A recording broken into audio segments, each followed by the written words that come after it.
अमृतवेल मराठी प्रस्तुत इतिहासाच्या पानावर रयतेच्या मनावर राज्य करणारा राजा धर्मवीर छत्रपती संभाजी महाराज। निजामशाहीचा शेवट कसा झाला? इकडे मोगलांचा बलाढ्य सेनापती महावत खान दिनांक 26 ऑक्टोबर 1634 या दिवशी अचानक मृत्यू पावला। ही संधी साधून छत्रपती शहाजीराजांनी दौलताबादच्या आसपासचा प्रदेश लुटण्यास सुरुवात केली, परंतु खाते दौरान हा दुसरा सेनापती जानेवारी 1635 मध्ये तेथे येऊन दाखल झाला। तेव्हा छत्रपती शहाजीराजे व त्याचे सैनिक दौलताबाद जवळ रामदुधाच्या बाजूस निसटून फरार झाले। ते पाहून खाने दौरान हा मोगल सेनापती त्याच्या मागावर राहिला। हे पाहून छत्रपती शहाजीराजांनी आपली सर्व सामग्री माणिक दुधा घाटाने जुन्नरकडे पाठवून दिली, परंतु मोगलांनी ती अडवून त्याच्या बरोबर असणाऱ्या रक्षकांना पेटावून लावले आणि धान्याची पोते, शस्त्राचे व इतर 3000 स्वार आपल्या ताब्यात घेतले आणि खाने दौरान हा मोगल सेनापती अहमदनगर येथे परत आला। मलिक अंबरचा पुत्र फात खान यांच्या कारकिर्दीत छत्रपती शहाजीराजांचा दबदबा वाढला, परंतु लखोजी जाधवांचा खून 1629 आणि फातर खानाचे मोगलाईत गमन 1630 झाल्यावर शहाजींच्या पिछेहाटीस सुरुवात झाली। खवास खान आणि मुरार जगदेव यांनी छत्रपती शहाजीराजांना काही काळ मदत केली, त्यामुळे निजामशाही राज्यात शहाजी चमकत राहिला।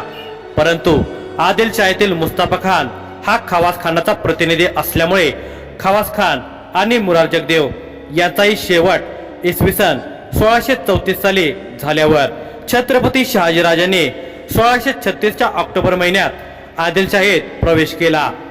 इसवी सन 1639 नंतर कर्नाटक जिंकून तो आदिलशाहीला परत मिळवून दिला। तो पुढील प्रमाणे इसवी सन 1636 पासून ते 1565 पर्यंत सुमारे वर्षे विजयनगरचे साम्राज्य दक्षिणेत प्रख्यात होते।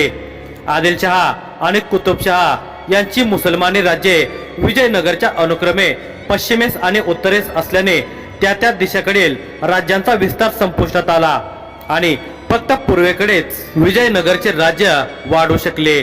या राज्यात अनेक लहान मोठे मांडलिक होते। त्यांनी विजयनगरची सार्वभौम सत्ता झुगारून दिली आणि प्रत्येक जण स्वतंत्रपणे इतरांशी सामना करू लागला। त्याचा परिणाम म्हणून सर्व सत्ताधीश नाकाम झाले आणि मुसलमान सत्ता प्रबळ झाल्या। आदिलशहा आणि कुतुबशहा हे दक्षिणेतील सुलतान आपली सत्ता वाढवू लागले। छत्रपती शहाजीराजे आदिलशहाला जाऊन मिळाल्यावर रणदुल्ला खान, अफजल खान, रुस्तमे जमान खान महमद या सेनापतीने म्हैसूरकडील प्रदेश जिंकून ते आदिलशाहीला सुपूर्द केले। या स्वाऱ्यात मात्र छत्रपती शहाजीराजे नव्हते। या स्वाऱ्या इसवी सन 1646 पर्यंत झाल्या होत्या।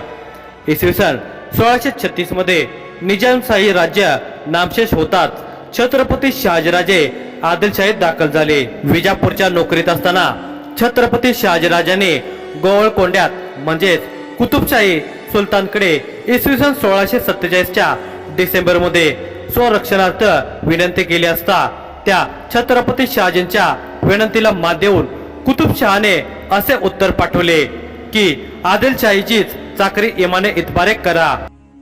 तर मित्रांनो, तुम्हाला हा भाग कसा वाटला हे आम्हाला कमेंट करून नक्की सांगा आणि ह्या व्हिडिओला जास्तीत जास्त शेअर करा आणि लाईक करा।